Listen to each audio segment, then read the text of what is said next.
आप सभी आत्मस्वरूप दिव्य श्रोताओं को मेरा प्रेम पूर्वक प्रणाम है। मैं हूं प्रताप नारायण दास और आप सुन रहे हैं जीवन ज्ञान, एक यात्रा आत्मा से परमात्मा तक, मानवता से परमात्मा तक।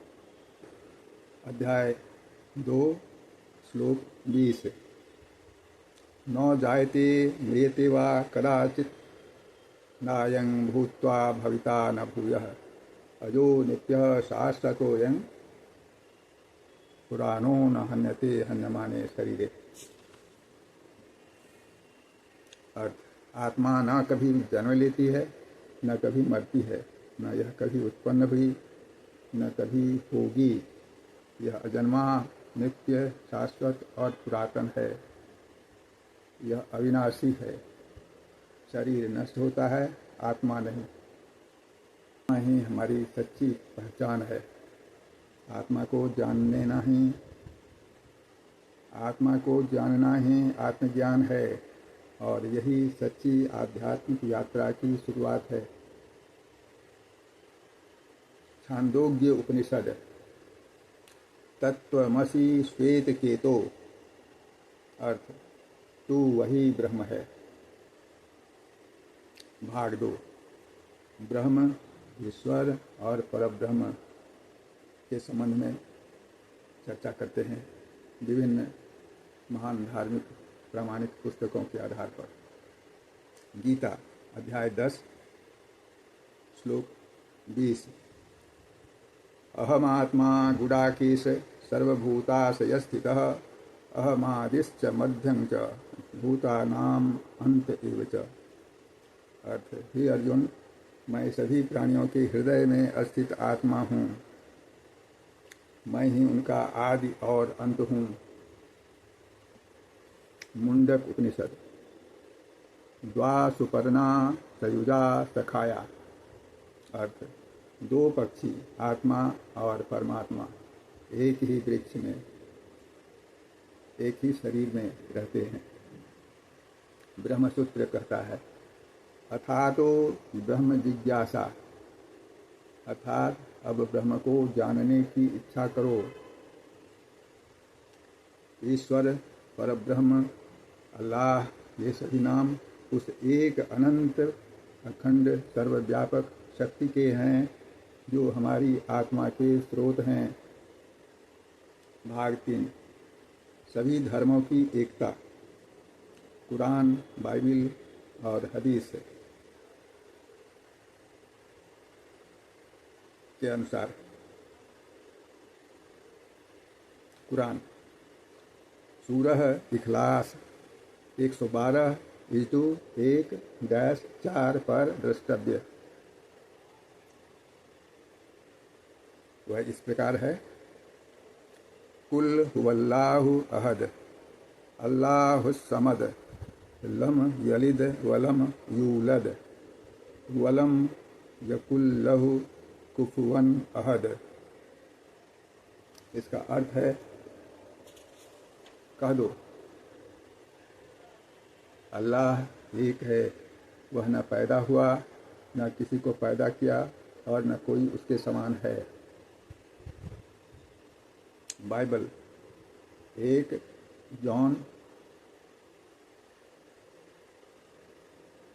4:8 पर द्रष्टव्य। God is love. परमेश्वर प्रेम है। हदीस के अनुसार सही मुस्लिम, वह व्यक्ति सच्चा मुसलमान नहीं जो अपने पड़ोसी को भूखा सोने देता है। कबीर दास जी कहते हैं, एक नूर ते सब जग उपजा, एक नूर ते सब जग उपजा, कौन भले को मंदे। अर्थ, जब सभी मनुष्य एक ही परमात्मा के नूर से उत्पन्न हुए हैं तो फिर कौन श्रेष्ठ है और कौन तुच्छ। अर्थात सब बराबर, कोई न बड़े न कोई छोटे हुए। भाग 4। मानवता, ह्यूमैनिटी। यह धर्म का मूल है।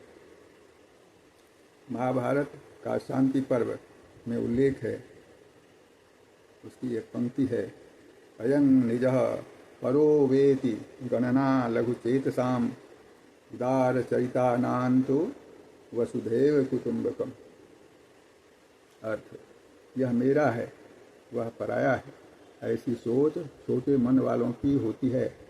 उदार विचार वाले तो संपूर्ण पृथ्वी को ही अपना परिवार मानते हैं। बाइबिल मत्ती 22:39 पर द्रष्टव्य वह इस प्रकार है, love your neighbours as yourself. प्रेम करो, अपने पड़ोसी से उसी प्रकार प्रेम करो जैसा स्वयं से करते हो। हदीस तिरमिजी कहता है, हदीस तिरमिजी की वाणी है, जो अपने लिए पसंद करता है वही अपने भाई के लिए भी पसंद करे। वाल्मीकि रामायण में एक पंक्ति है, जननी जन्मभूमिश्च स्वर्गादपि गरीयसी। अर्थ, माता और मातृभूमि स्वर्ग से भी महान है। गीता अध्याय 3 श्लोक 20 इस प्रकार है, कर्मणा एव हि संसिद्धिम आस्थिताः जनकादयः लोक संग्रह में वापि संपत्सन कर तुमर्हसि। अर्थ, जनक आदि राजाओं ने कर्म करते हुए सिद्धि प्राप्ति की। इस लोक के कल्याण के लिए भी तुम्हें कर्म करना चाहिए। अर्थात हम सब लोक कल्याण के लिए कार्य करें। भाग 6, एक सार्वभौमिक संदेश। ईश्वर अल्लाह तेरो नाम सबको सन्मति दे भगवान। ईश्वर, परमेश्वर, अल्लाह या परब्रह्म, ये सभी उसी एक सार्वभौमिक शक्तिमान सत्ता के नाम हैं। हम सभी उसी के अंश हैं, हम सब भाई भाई हैं। जिन सुविधाओं, जरूरतों और सुरक्षा की हमें आवश्यकता है, ये ही हर एक मजबूर पीड़ित को भी चाहिए। इसलिए हम सबका कर्तव्य है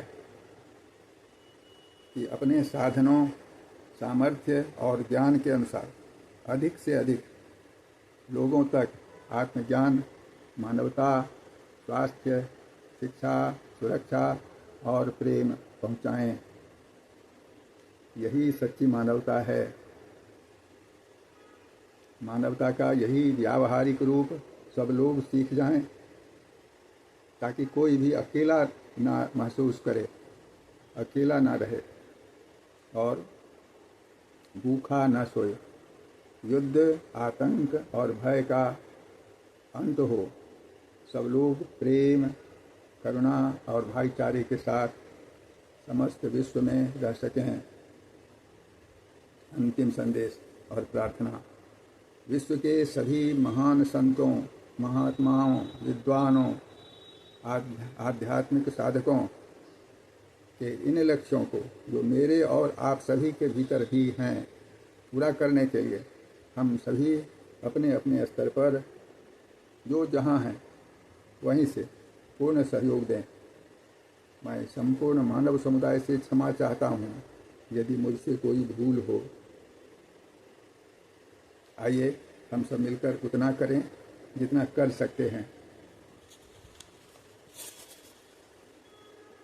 ताकि यह संसार प्रेम, ज्ञान और सेवा का एक जीवंत मंदिर बन जाए।